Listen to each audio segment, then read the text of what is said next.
কয়েকটা কথা বলার জন্য। আমরা শিক্ষানুরাগী ঐক্য মঞ্চের পক্ষ থেকে আজকের যে সারাদিনের যে সকালবেলার যে ঘটনা, নেতাজি ইন্ডোর স্টেডিয়ামে মাননীয় মুখ্যমন্ত্রী তিনি উপস্থিত হয়ে যোগ্য শিক্ষক শিক্ষিকা শিক্ষাকর্মী তাদের উদ্দেশ্যে যে ভাষণটি দিয়েছেন, তার পরিপ্রেক্ষিতে যে বিষয়টি আমাদের মনে হয়েছে সেটা রাখছি এবং রাখা জরুরি বলে মনে করছি। সেটা হচ্ছে যে প্রথমেই যে কথাটা আমি বলবো সেটা হচ্ছে অনেকগুলো প্রতিশ্রুতি কিন্তু দেওয়া হয়েছে। মুখ্যমন্ত্রী অনেকগুলো প্রতিশ্রুতি দেওয়া হয়েছে, অনেকে কিন্তু সেই প্রতিশ্রুতিতে আশ্বস্ত হয়তো হয়েছেন। আমি জানি না সকলে কিভাবে দেখেছেন ব্যাপারটা, কিন্তু আমাদের যে বিষয়টি মনে হয়েছে সেটা হচ্ছে যেটি আসল কথা, সেই আসল কথাটা এড়িয়ে গিয়ে অন্য কথাগুলো যেগুলো দেয়া হয়েছে সেই কথার মধ্যে তিনি বলতে চেয়েছেন যে কোর্টের জায়গা থেকে যা আসবে তার পরবর্তী ক্ষেত্রে তিনি সিদ্ধান্ত নেবেন, কারো চাকরি যাবে না, চেষ্টা করব আমরা রক্ষা করতে, প্রয়োজনে আপনারা ভলেন্টিয়ারি দেবেন ইত্যাদি। এই যে কথাগুলো বলে গেছেন, এর মধ্য দিয়ে আমাদের যেটুকু মনে হয়েছে সেটা হচ্ছে যে কোর্টের কাছে যে বিষয়টি সবচেয়ে জরুরি সেটা হচ্ছে সেগ্রিগেশনের জন্য যোগ্য অযোগ্য যে তালিকা, যেটা হাইকোর্টে সিবিআই হার্ড ডিস্ক জমা দিয়েছে এবং সেই হার্ড ডিস্ককে কিন্তু মান্যতাও দেওয়া হয়েছে। তার ভিত্তিতে সেগ্রিগেশন হয়ে আছে, তাকে যদি আরো কিছু তদন্ত করতে হয় তার ভিত্তিতে সেই তালিকা রাজ্য সরকার সুপ্রিম কোর্টে যদি দিয়ে এই মুহূর্তে রিভিউ পিটিশন এবং তার মধ্য দিয়ে যা যা প্রক্রিয়া রয়েছে, শেষ যে প্রক্রিয়াটা, সেই প্রক্রিয়াটা কি করবেন কথা দিয়েছেন।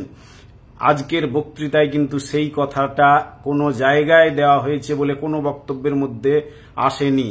তিনি শুধু উপর উপর প্রতিশ্রুতি দিয়েছেন। এই প্রতিশ্রুতির জায়গাগুলো আমরা অতীতে জানি, সেই অভিজ্ঞতা থেকে বলছি।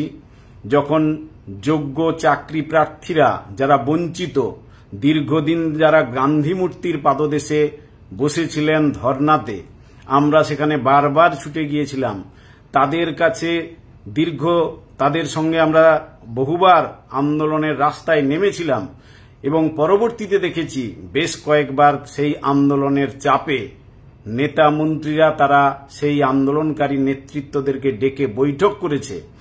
একটার পর একটা বৈঠকে শুধু প্রতিশ্রুতি দেওয়া হয়েছে।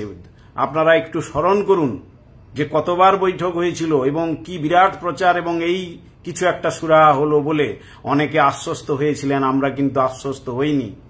এই প্রতিশ্রুতি দিয়ে একটু একটু করে মানুষের যে আন্দোলনের সম্ভাবনা থাকে সেটাকে নষ্ট করে দেয় শাসক। সেই যে তাদের একটা চালাকি, সেই চালাকিটা কিন্তু ধরতে হবে, না হলে কিন্তু সময় পেরিয়ে গেলে আর এক মাসের মধ্যে রিভিউ পিটিশনের বিষয়টা রয়েছে, এই রিভিউ পিটিশনের মধ্য দিয়েই যদি আসল কাজটা না হয় তাহলে কিন্তু যে জায়গাটা আমরা চাইছি যে যোগ্যরা তারা তাদের মর্যাদা নিয়ে তাদের যে জায়গায় তারা রয়েছে সেখানে পুনর্বহাল হোক।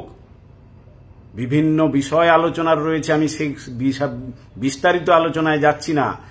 কোর্টের রায় ইত্যাদি কিভাবে হয়েছে, বঞ্চিতদের যারা যোগ্য তাদেরকে এক ধাক্কায় যে বাতিল করে দেওয়া হয়েছে সে নিয়ে বিভিন্ন বক্তব্য রয়েছে, কিন্তু রাজ্য সরকার প্রধানতম দায়ী, একথা কেউ আমরা কিন্তু অস্বীকার করছি না। এদের অপরাধের জন্যই তো আজকে সুপ্রিম কোর্টে গেছে বিচারের বিষয়টি। তাহলে সুপ্রিম কোর্টের জায়গা থেকে এদেরকে কেন চাপ দেওয়া হবে না, এটা একটা যেমন বক্তব্য। আবার আজকে যখন মুখ্যমন্ত্রী প্রতিশ্রুতি দিচ্ছেন তখন তাকে কিন্তু যে চাপটা দেওয়ার বিষয়, যে আপনি প্রতিশ্রুতি শুধু দিলে হবে না, সেই প্রতিশ্রুতি কিভাবে পালন করবেন সে জায়গাটা কি ক্লিয়ার করেছেন, সে জায়গাটা কিন্তু এড়িয়ে গেছেন। এভাবে কিন্তু এড়িয়ে যাওয়ার মধ্য দিয়ে পরবর্তীতে কি হবে, দেখা গেল যে এই আর কটা দিনের মধ্যে যে জায়গাটা ক্লিয়ার করা দরকার সেটা যদি না করা হয়, সময় যদি পেরিয়ে যায়, তাহলে কিন্তু আসল কাজটা হবে না। তার জন্য আমি অনুরোধ করব যারা যোগ্য শিক্ষক শিক্ষিকা শিক্ষাকর্মী একত্রিতভাবে তীব্র আন্দোলন গড়ে তুলতে হবে। এই সময়ে কোনোভাবে প্রলোভনে পা দিয়ে চুপচাপ হয়ে গেলে কিন্তু নিজের পায়ে কুড়োল মারার জায়গাটা তৈরি হবে, সে জায়গাটার জন্যই যারা যোগ্য শিক্ষক শিক্ষিকা অধিকার মঞ্চ 2016 তারা একটা বিরাট আন্দোলনের কিন্তু পরিবেশ তৈরি করেছিল এই রায়ের আগে। সে আন্দোলনের একটা বিরাট প্রভাব পড়েছিল, যদিও বিচার ব্যবস্থার মধ্যে সেই প্রভাব আমরা লক্ষ্য করিনি। সেটা কেন হয়েছে, কি হয়েছে, সেটা বিভিন্ন তার আলোচনা সমালোচনা রয়েছে। কিন্তু বাস্তবে সেই জায়গা, সেই আন্দোলন আরো তীব্র জায়গায় নিয়ে যাওয়ার মধ্য দিয়ে সরকারকে, এসএসসিকে বাধ্য করার মতো করে যতটা আন্দোলন গড়ে তুললে এই সরকার বাধ্য হয় তাদের কাছে যে মিরর ইমেজ যা কিছু রয়েছে সেই তথ্য তারা কোনো মতেই বের করছে না, প্রকাশ করছে না। তারা বারবার মিথ্যে প্রতিশ্রুতি দিয়েছে এই আন্দোলনকারীদের যে তারা নাকি সবকিছু তথ্য জমা দিয়েছে।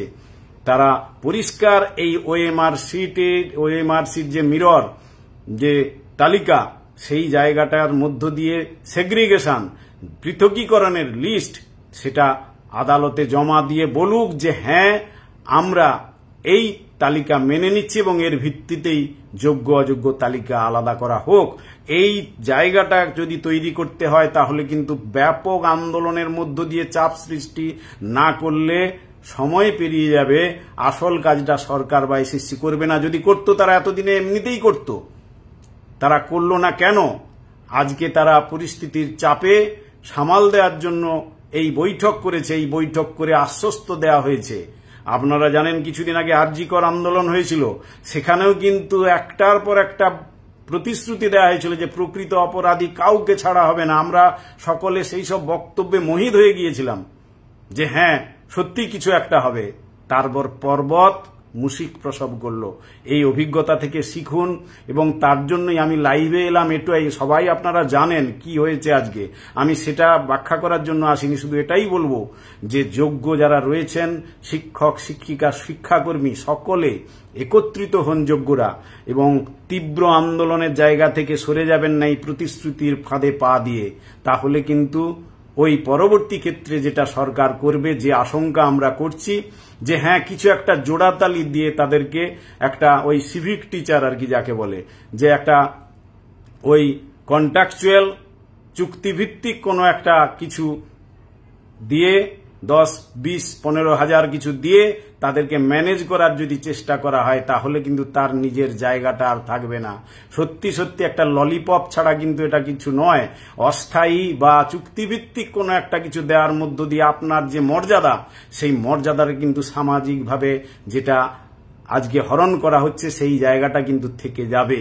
সেজন্যই এই সময়টাকে কোনো মতেই কিন্তু এই যে আগামী যে কয়েকটা দিন সময় রয়েছে এই সময়টা কিন্তু গুরুত্বপূর্ণ এবং ব্যাপক আন্দোলনের রাস্তার জায়গা থেকে কিন্তু আশ্বস্ত হয়ে বসে যদি ঘরে বসে যান যে কিছু একটা হবে, তাহলে কিন্তু আমার মনে হয় এটা হচ্ছে মারাত্মক একটা কিন্তু আত্মঘাতী সিদ্ধান্ত হবে।